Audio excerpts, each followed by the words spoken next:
যারা বাংলার বাড়ি প্রকল্পের টাকা পেয়েছেন ইতিমধ্যেই তারা আদৌ কি সেই টাকার যোগ্য সেটা খতিয়ে দেখবে আমাদের নতুন সরকার বিজেপি সরকার আসার পর। তিনি মুখ্যমন্ত্রী শুভেন্দু অধিকারী তরফে ইতিমধ্যেই সাফ জানিয়ে দেওয়া হয়েছে, যারা মমতা সরকারের আমলে আবাস যোজনা প্রকল্পে টাকা পেয়েছেন তাদেরকে ফের খতিয়ে দেখা হবে এবং যারা অযোগ্য বলে গণ্য করা হবে তাদের আইনি পদক্ষেপ নেওয়া হবে। চলুন, আবাস যোজনা প্রকল্প তার সাথে আরো বেশ কিছু তথ্য উঠে এসেছে ইতিমধ্যে, সেটা সমস্তটাই থাকছে আজকের এই ভিডিওতে। আপনাদেরকে প্রথমেই জানাই যে যারা বাংলার বাড়ি প্রকল্পে টাকা পেয়েছেন তারা কি আদৌ যোগ্য, যাচাই নির্দেশ মুখ্যমন্ত্রী শুভেন্দু অধিকারীর।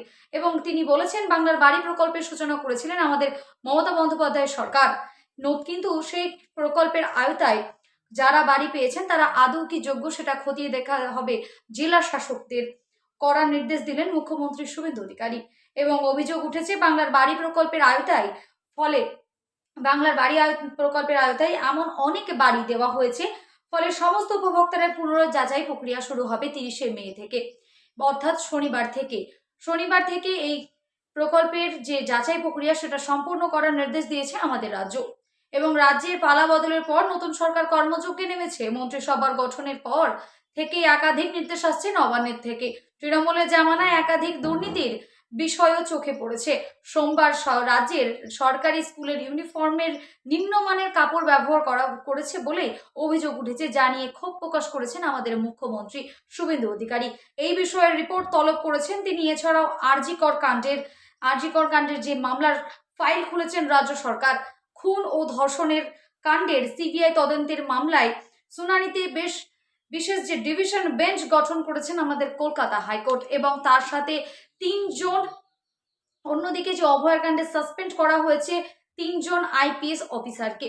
আপনারা দেখতে পেলেন যারা ইতিমধ্যেই বিজেপি সরকার এসেছেন ইতিমধ্যে, এবং আগে যারা মমতা সরকারের আমলে এই আবাস যোজনা বা বাংলার বাড়ি প্রকল্পে টাকা পেয়ে এসেছেন তাদেরকে ফের পুরোপুরিভাবে যাচাই প্রক্রিয়া 5 দিনের মধ্যে শেষ করতে হবে, এবং সেটাকে করতে হবে জেলা শাসকদের, এবং জেলা শাসকের এই প্রক্রিয়া করার পর সরাসরি রিপোর্ট পাঠাতে হবে নবান্নে।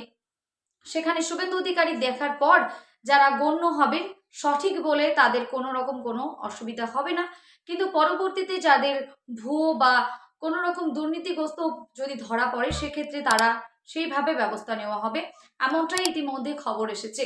আশা করি সমস্তটাই বুঝতে পারলেন। আবাস যোজনা প্রকল্প এবং তার সাথে যে আরজিকর মামলার ঘটনা আমরা সকলেই জানি, সেখানে কিন্তু আমাদের 3 জন আইপিএস অফিসারকে ইতিমধ্যে সাসপেন্ড করা হয়েছে বিজেপি সরকারের তরফে। আশা করি সমস্তটাই আপনাদেরকে বোঝাতে পারলাম কি কি বলা হয়েছিল আবাস যোজনা প্রকল্প নিয়ে।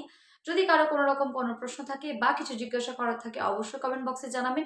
দেখা হবে নেক্সট কোনো ভিডিওতে। ততক্ষণ সুস্থ থাকবেন, ভালো থাকবেন। আজকে এই পর্যন্ত।